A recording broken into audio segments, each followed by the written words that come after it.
Yo, barcha salom do'stlar, bugungi videoda biz 100 kun yashagan Ujvanamni obzor qilib chiqaman va bir tutga 5 o'ynaman bu videomda bilan paket edishi va playga bosamiz. Mana shu Wallet School degan mirim, mana shu 100 kun yashagan mirim.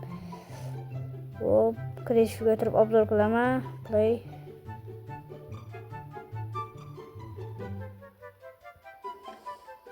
Hop, nimaga Ujvanamda hech qanday Ujvanamda ham obzor qilib bo'ladi-ku bular. Yo'q, men kreativda qilaman. İşte. Hop. Ve balama mana kreatif deb oldim.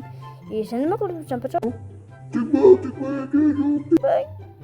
O'zimga o'xshash narsalar qo'ydik bu. Axir men kreativ edim, nima qildim?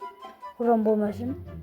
Hop, mana ko'rganingizdan qiziq bo'lganda sizga mana bu yoqda men rozvoy ko'y boqib olgandim, qochib ketibdi-da. Qochib ketmi, yo'qolibmi bilmayman. Mana meshangiz paltar. Mana meshangiz olib kelgan bloklar bilan uy qurmoqchi edim. Ammo qurib yetishmadi-da. Ana u esa oborotet bo'ldi. Bu esa mening ikki etagim juda ham chiroyli, sizga ko'rgam ko'ringandir. Hop. Mana 18 ta olmazim bor bu yerimda. 2 ta oltin olma ham bor. What the fuck?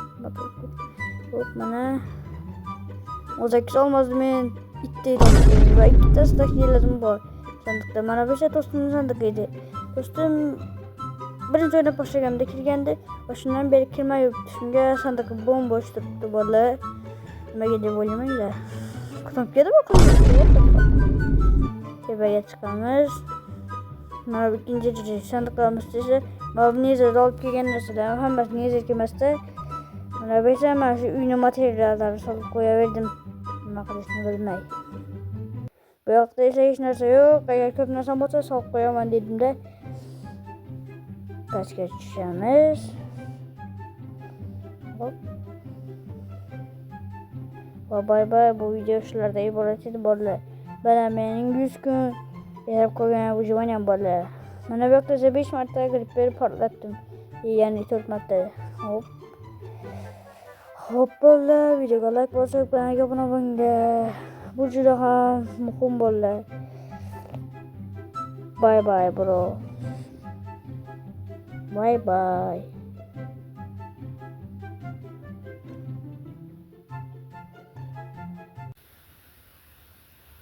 Bye bye. Bilaman qo'rqib ketdingiz, xayr.